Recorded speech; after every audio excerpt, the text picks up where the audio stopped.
दोस्तों, री imagining India या इतने बड़े देश के बारे में ये सोचना कि आगे आने वाले वक्तों में वो कैसा होना चाहिए, उसके ख्वाब बुनना कोई आसान काम नहीं है।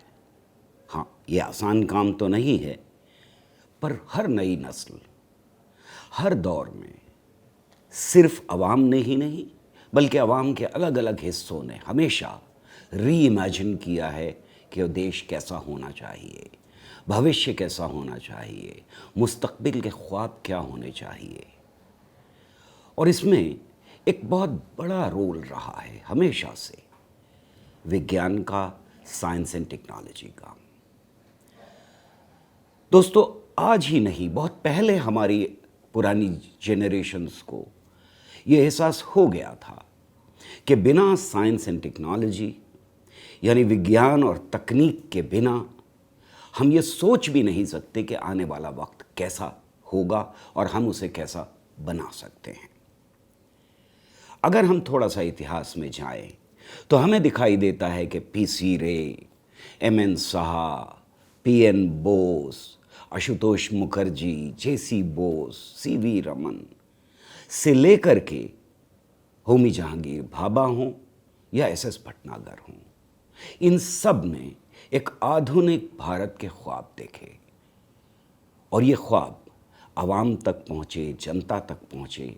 और इनके साथ साथ हमारे विज्ञान का जो भंडार था बढ़ता रहा, हमारे साइंटिस्ट बढ़ते रहे, हमारे वैज्ञानिकों के साथ साथ हमारे देश की जनता भी वो ख्वाब देखने लगी जिसको हम आधुनिक भारत कह सकते हैं। दोस्तों, ये बात बहुत साफ है कि आज भी अगर कोई आपसे कहे या मुझसे कहे या किसी भी चलते राहगीर से कहे कि तुम कैसे भारत की कल्पना करते हो, आने वाले वक्तों में कैसा भारत होना चाहिए, तो एक बात तो बहुत साफ हो जाती है कि हम जो कुछ आज है उससे एक बेहतर भारत की कल्पना करते हैं। और दूसरी तरफ ये भी बात साफ हो जाती है कि उस भारत का निर्माण बिना साइंस टेक्नोलॉजी के हो ही नहीं सकता। सोचना भी मुश्किल होगा कि कैसा भारत बनाएं अगर हम साइंस एंड टेक्नोलॉजी को इस बीच में से हटा दें तो। नेहरू ने एक बार कहा था कि ये सदी, जिस सदी में वो थे यानी 20वीं सदी की बात कर रहे थे, उन लोगों की है जो साइंस से दोस्ती करेंगे, जो उसको गले लगाएंगे, जो उसकी तरफ हाथ बढ़ाएंगे। और ये बात 21वीं सदी के लिए भी बिल्कुल सही है। आज अगर हम सोचना शुरू करें कि हमारे देश के अंदर साइंस एंड टेक्नोलॉजी का क्या हाल है, साइंस एंड टेक्नोलॉजी को कैसा होना चाहिए, साइंस एंड टेक्नोलॉजी, विज्ञान या तकनीक के क्षेत्र में क्या क्या तब्दीलियां की जानी चाहिए एक बेहतर हिंदुस्तान के लिए, तो बहुत सारे सवाल खड़े हो जाते हैं। ये बात बड़ी साफ है और सामने की है कि हमारे देश के अंदर साइंस एंड टेक्नोलॉजी में पिछले 70 सालों में बहुत कुछ हुआ है। हमने CSIR बनाया, हमने DRDO बनाया, हमने एटॉमिक एनर्जी बनाया, हमने स्पेस के क्षेत्र में बड़े काम किए और कई 100 अनुसंधान इस देश के अंदर बनाए। इन अनुसंधानों ने एक ऐसे देश को, जिसे अंग्रेज़ पूरी तरह से तहस नहस करके छोड़ गए थे, जहाँ रोज़ कहत पड़ते थे, जहाँ रोज़ सैलाब में सैकड़ों हज़ारों लोग बेघर हो जाते थे या जान गंवा देते थे, जहाँ खाने के लिए पैसे नहीं होते थे, बीमारियों का राज था, ऐसा लगता था। ऐसे एक देश को पिछले 70 सालों में हमने अपने पैरों पर तो खड़ा कर ही दिया जहाँ तक विज्ञान का सवाल है। और इसकी मिसाल बहुत कम मिलती है दुनिया में कि पिछले 70 सालों में देश ने साइंस और टेक्नोलॉजी में इतनी उन्नति की हो। लेकिन हमने सिर्फ अपने पैरों पर खड़ा नहीं किया, हमने और देशों के मुकाबले में इतनी उन्नति कर ली कि आज दुनिया की साइंस एंड टेक्नोलॉजी की यानी वैज्ञानिक समुदाय के लोगों की नज़रें हमारे ऊपर लगातार होती हैं। बहुत सारे ऐसे क्षेत्र हैं जिसमें हमने कमाल करके दिखाया। और बहुत सारे ऐसे क्षेत्र हैं जिसमें दुनिया के सारे साइंसदान हमसे बात करने के लिए तैयार होते हैं। हम उनके साथ कंधे से कंधा मिलाकर खड़े होते हैं जब कुछ एरियाज में साइंस एंड टेक्नोलॉजी की बात की जाती है।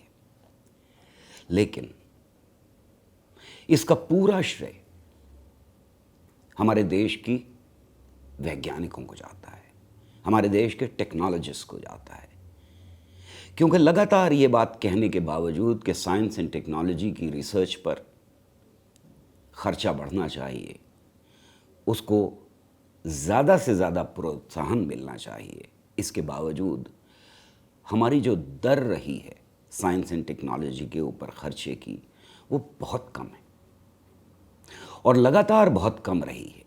हमने अपनी जीडीपी का कहा यह जाता है कि 0.8% खर्चा कर रहे हैं, लेकिन उसको सही मानों में देखा जाए तो हम अभी तक कहीं 0.5 से 0.7% यानी 0.5 से लेकर के 0.7% तक खर्चा कर रहे हैं। इसको यूं देख लीजिए कि अगर हमारा देश की दौलत 100 रुपए है तो हम उसमें से 5 पैसे या 8 पैसे खर्च कर रहे हैं। ये हमेशा से कम रहा है। उसके बावजूद हमारे वैज्ञानिकों ने आगे बढ़ करके दिन रात लगा करके देश को दुनिया भर में इस स्तर पर ला दिया कि हम कह सकते हैं कि हमारे देश के अंदर सबसे ज़्यादा साइंस और टेक्नोलॉजी की डिग्री हासिल किए हुए लोग मौजूद हैं। शायद इतने किसी और देश में नहीं है। वापस लौटते हैं इस दर के सवाल के ऊपर। दुनिया का में जो एवरेज है, जो दुनिया भर के देश खर्चा करते हैं R&D के ऊपर, वो एवरेज है 2.1%। 2.1% तक पहुंचने के लिए हमने कई बार डॉक्यूमेंट्स तैयार किए, प्रतिबद्धता दिखाने की कोशिश की, पर हम यहां तक पहुंचे नहीं। हम इस खर्चे में 46वें नंबर पर हैं दुनिया के सारे देशों में। इकोनॉमी बढ़ी, हम एक अमीर देश बनने की तरफ कदम बढ़ाते रहे, पर हमारा साइंस एंड टेक्नोलॉजी के ऊपर खर्चा वहीं का वहीं रहा और इसलिए आज भी हम 46वें नंबर पर हैं। टर्की हो, लिथुआनिया हो, न्यूजीलैंड हो, रशिया हो, स्पेन हो, मलेशिया हो, भारत की जीडीपी का परसेंटेज खतरा इन सारे देशों से कम है। इसमें कुछ माने जाते हैं कि हमसे विकसित हैं और कुछ देश हमसे कम विकसित हैं, पर उनकी एक जो विकसित हैं उनकी एक लंबी हिस्ट्री रही है, वो ज़्यादा खर्चा करते रहे हैं। आज उनमें से कुछ देश कम खर्चा कर रहे हैं। हमारा खर्चा सिंगापुर से भी कम है। सिंगापुर 2.19% खर्चा करता है, 2.19%। हमारे देश में अक्सर ये लोग कहा करते हैं कि हमारा मुकाबला चाइना से है। शायद हम मुकाबला विकसित देशों से ना कर पाएँ, यूरोप के और अमेरिका के, लेकिन चाइना से हम एक ज़माने में compete करने में लगे हुए थे। और ये वो ज़माना है जब चीन और हिंदुस्तान दोनों देश जीडीपी का बराबर का खर्चा करते थे। इस सेंचुरी के आने तक चीन का खर्चा भी लगभग 0.5% था, यानी 2000 तक हमारा खर्चा जीडीपी का 0.5 और चीन का खर्चा भी लगभग 0.5% था। लेकिन अगले 5 सालों में, इस सेंचुरी के अगले 5 सालों में चीन ने यह खर्चा बढ़ाना शुरू किया। 2005 तक उन्होंने इस खर्चे को बढ़ा करके 1.5% कर दिया, यानी 3 गुना बढ़ा दिया। और याद रहे कि इस बीच में चीन की इकोनॉमी बहुत तेज़ी के साथ बढ़ रही थी, यानी टोटल खर्चा जो है वो कहीं ज़्यादा बढ़ा। अगर हम सिर्फ परसेंटेज में देखें तो भी 3% है, लेकिन टोटल खर्चा उनका बढ़ता रहा और अब चीन का खर्चा 2.05% है। उनकी इकनॉमी दुनिया की दूसरे नंबर की इकनॉमी है। और इसी नहीं, चीन को बहुत तेज़ी से साइंस एंड टेक्नोलॉजी के एरिया में, विज्ञान के एरिया में बढ़ने का रास्ता खोला। ये रास्ता हम भी खोल सकते थे, लेकिन हम कोरिया से भी पीछे हैं। हम एशिया पैसिफिक का जो दर है 2.59 की दर, हम उससे भी बहुत पीछे हैं। यानी अगर हमें अपने फ्यूचर के बारे में सोचना है, अगर आने वाले वक्तों के ख्वाब बुनने हैं, तो फिर हमें कमर कसनी होगी एक बार फिर से। वैसे ही जैसे हमने आज़ादी के बाद सन 1950, सन 1960 और सन 1970 तक अपनी कमर कसी। हम बहुत गरीब देश थे, पर हमने उस वक्त फ़ैसला लिया कि हम साइंस एंड टेक्नोलॉजी के ऊपर जितना खर्चा कर सकते हैं करेंगे। आज फिर से कमर कसने की ज़रूरत है और इस खर्चे को बढ़ाने की ज़रूरत है। लेकिन खाली क्या पैसे से ख्वाब खरीदे जा सकते हैं? ऐसा हुआ नहीं करता। पैसे से ख्वाब नहीं खरीदे जाते, और देश के ख्वाब तो खाली पैसे से कभी भी नहीं खरीदे जा सकते। हमें ये सोचना होगा कि हमारा देश बहुत बड़ा देश है। इस देश के अंदर हर स्टेट को इस तरह से देखना होगा कि वो एक अलग मुल्क की तरह से है। उसकी आबादी इतनी बड़ी है कि वो एक अलग मुल्क की तरह से यूं है कि वो कई यूरोप के देशों से ज़्यादा बड़ा है। और इसलिए जो अनुसंधान हमने बनाए, इसलिए जो हमने एक चेन बनाई अपने यहाँ, अपने देश के अंदर अलग अलग इंस्टीट्यूशंस की, जहाँ साइंस एंड टेक्नोलॉजी की जा सके, उस चेन को अब हमें एक्सपैंड करने की ज़रूरत है, उसको बड़ा करने की ज़रूरत है। और हर राज्य के अंदर हमें ये संस्थान लगातार बनाने होंगे। अपनी बात को एक एग्जाम्पल के तरह से समझाता हूँ मैं। हमारे देश में नेशनल लेवल की 3 ऑर्गेनाइजेशंस हैं, 3 संस्थान हैं। एक निस्केयर, जो अब नाम बदल करके बंद कर दिया गया है, उसकी रूपरेखा बदल दी गई है पिछले 1 साल में। दूसरा विज्ञान प्रसार, और तीसरा NCSTC। NCSTC फंड करता है ज़्यादातर चीज़ों को, पर इन तीनों को हमने नेशनल लेवल पर ये मैंडेट दिया, ये जिम्मेदारी दी कि वो विज्ञान का प्रसार प्रचार करें। आज हर स्टेट को अलग अलग तरीके से कम 3 ऐसे अनुसंधानों की ज़रूरत है। हम नेशनल लेवल के ऊपर 3 इंस्टीट्यूशंस बना करके इस देश की ज़रूरतों को पूरा नहीं कर सकते। हर राज्य की ज़रूरत को पूरा करने के लिए हर जगह हमको all India institute of sciences बनाने पड़ेंगे। हर राज्य के लिए हमको सोचना पड़ेगा कि 1 से ज़्यादा IITs मौजूद हों। हर राज्य के लिए हमको सोचना पड़ेगा कि एटॉमिक एनर्जी रिसर्च कैसे की जा सकती है। हर राज्य के लिए हमको स्पेस रिसर्च के सेंटर्स बनाने पड़ेंगे। जब तक हम ये एक्सपेंशन नहीं करेंगे, हमारा ख्वाब, एक आधुनिक भारत का ख्वाब पूरा नहीं किया जा सकता। लेकिन क्या सिर्फ इंस्टीट्यूशंस बना करके ये ख्वाब पूरा किया जा सकता है? मेरा मानना यह है कि सिर्फ इंस्टीट्यूशंस बना कर भी ये ख्वाब पूरा नहीं किया जा सकता। हमको कॉलेज एजुकेशन, हमको यूनिवर्सिटी एजुकेशन, हमको प्राइमरी और सेकेंडरी एजुकेशन, इनके ऊपर भी ध्यान देना पड़ेगा। हमें ऐसे टीचर्स की ज़रूरत होगी जो आधुनिक विज्ञान पढ़ा सकें, जो आज का विज्ञान पढ़ा सकें।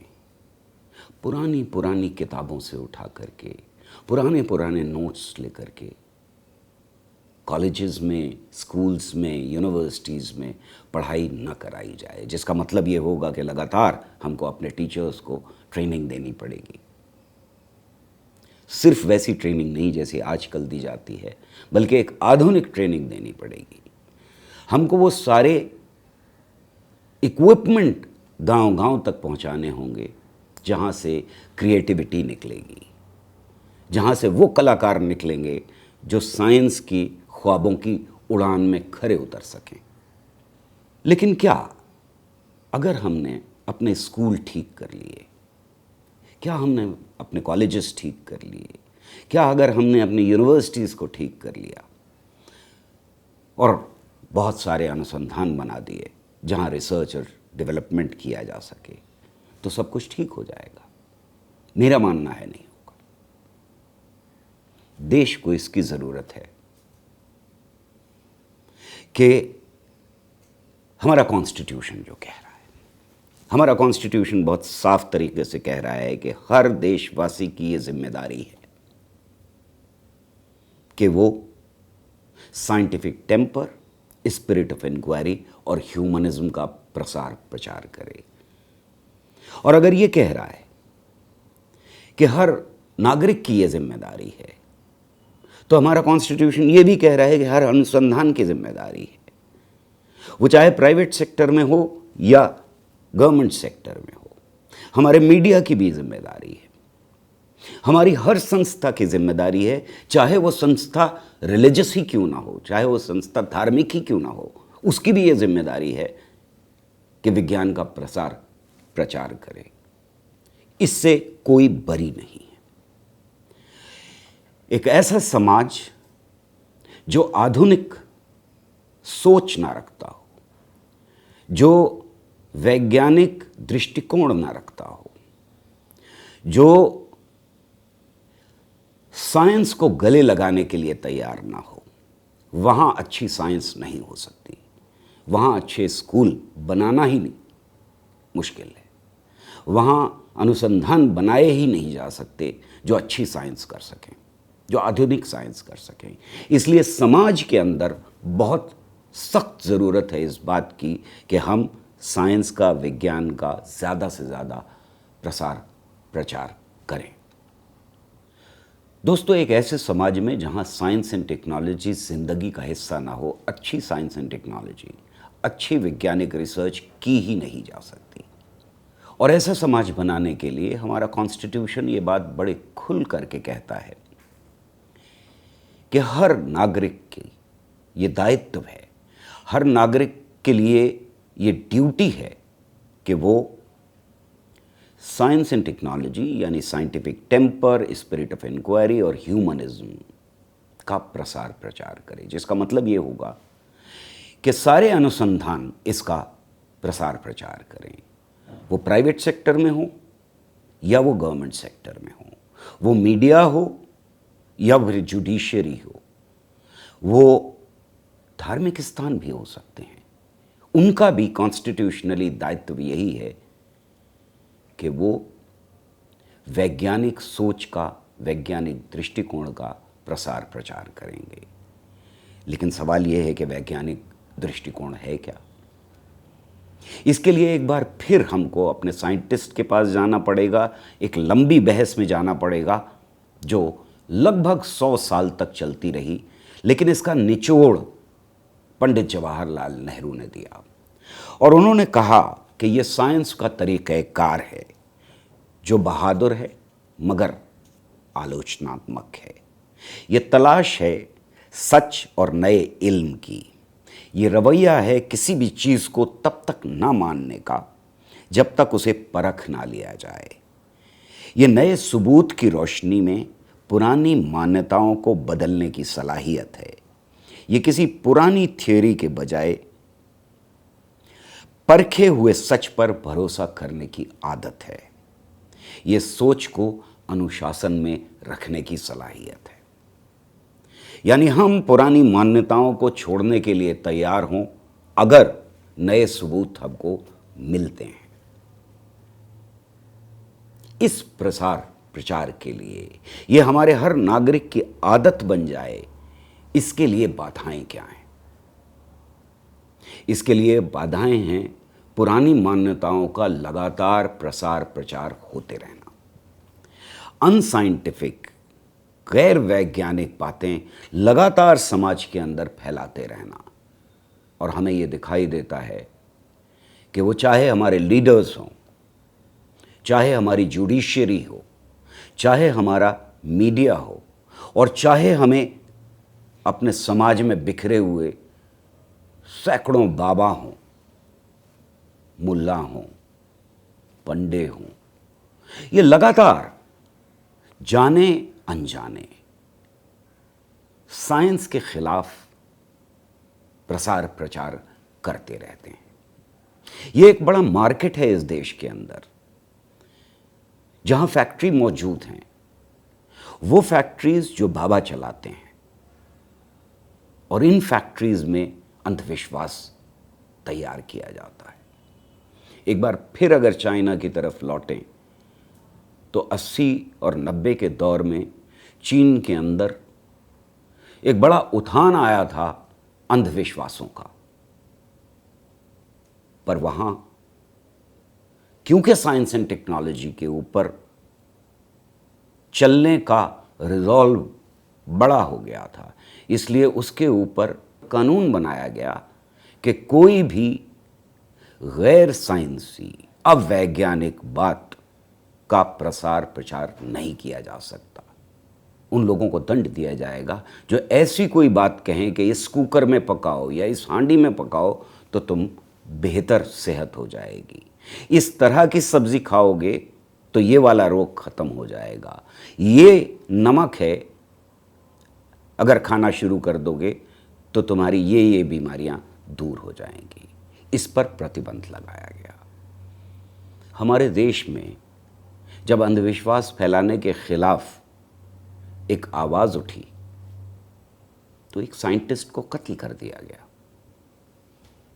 आज हमें यह सोचना पड़ेगा कि आने वाले भारत में क्या हम इन बाबाओं को, क्या हम अंधविश्वास फैलाने वालों को लगातार आज़ादी देते रहेंगे कि वो जनता के दिमागों को करप्ट करते रहें, जनता के दिमागों में जहर घोलते रहें साइंस एंड टेक्नोलॉजी के खिलाफ। आज हमें दिखाई दे रहा है कि हमारे राजनेता आज़ादी के साथ वो सारी बातें सार्वजनिक सभाओं में कहने के लिए तैयार रहते हैं जो साइंस के खिलाफ है। हमारी जुडिशियरी ऐसी एग्जाम्पल्स पेश कर रही है जिसमें जजमेंट के अंदर यह लिखा जाता है कि गाय ऑक्सीजन लेती हो और ऑक्सीजन छोड़ती। कहीं यह बताया जा रहा है कि नाले की गैस के ऊपर चाय बनाई जा सकती है। कहीं यह कहा जा रहा है कि हमारे यहां पुरातत्व काल में इंटरनेट भी था, रॉकेट्स भी थे, मिसाइल्स भी थे और न्यूक्लियर टेक्नोलॉजी भी थी। यह सब कुछ आज़ादी के साथ कहा जा रहा है। पर अगर कोई आम आदमी ये बात कहे और वो कल्पना करे कि ये सब कुछ मौजूद था तो शायद साइंस एंड टेक्नोलॉजी को देश की धक्का ना लगे। पर ये वो लोग कह रहे हैं, ये बातें वो लोग कह रहे हैं जो बहुत जिम्मेदार पदों पर है। देश को दुनिया में बदनाम करने का ये जो चलन चला है, भविष्य के भारत में इस पर रोक लगानी होगी। हम अपने सारे संस्थानों को बेहतर बना सकते हैं। हम अपने साइंटिस्ट को, जिन्होंने बहुत खिदमत की है इस देश की, उनको और खिदमत करने के लिए प्रेरणा दे सकते हैं। पर जहां तक सवाल है वैज्ञानिक चेतना फैलाने का, वो एक पॉलिटिकल, राजनीतिक और कल्चरल प्रोजेक्ट है। इसके लिए ज़रूरत होगी कि हमारे देश की जनता के बीच में जाने के लिए न सिर्फ साइंटिस्ट को प्रोत्साहित किया जाए, बल्कि साइंस को जाने के लिए रास्ते तलाशे जाएं। और तभी एक ऐसा माहौल इस देश में पैदा किया जा सकता है जहां कोई जज ये हिम्मत न कर सके कि वो कहे कि मोर का प्रजनन आंसुओं से होता है, जहां कोई मंत्री ये ना कह सके कि मैं डार्विनिज्म के ऊपर यकीन नहीं रखता। ये माहौल बनाना बहुत ज़रूरी है जहां वो लोग जो पदों पर बैठे हुए हैं वो ये हिम्मत ना कर पाएं कि वो साइंस और टेक्नोलॉजी के ख़िलाफ़ या उसे परखे हुए कोई ऐसी बात कहें जो उस दायरे में आती है जिसे हम साइंस के विरुद्ध दायरा कहते हैं। इसके साथ ही साथ हमें प्रतिबंध लगाना होगा उन बाबाओं पर और उस मीडिया के ऊपर जो आज भी लगातार हमें ये बता रहा है कि अगर गोलगप्पे खा लोगे तो तुम्हारी बीमारी ठीक हो जाएगी, अगर खीर खा लोगे तो तुम्हारी बीमारी ठीक हो जाएगी, अगर मैं तुम्हें श्राप दे दूंगा तो तुम बर्बाद हो जाओगे, और अगर मैं तुम्हें आशीर्वाद दे दूंगा तो तुम एक बेहतर कल की तरफ जाओगे और तुम्हें नौकरी भी मिल जाएगी और तुम्हारी तनख्वाह भी बढ़ जाएगी वगैरह वगैरह। हमें एक बेहतर भारत के लिए, हमें एक कल के लिए ऐसा ख्वाब देखना होगा जहां हम जीडीपी का परसेंटेज बढ़ा करके तो खर्च करें, लेकिन उसके साथ साथ पूरे माहौल में बदलाव लाना भी ज़रूरी होगा। शुक्रिया।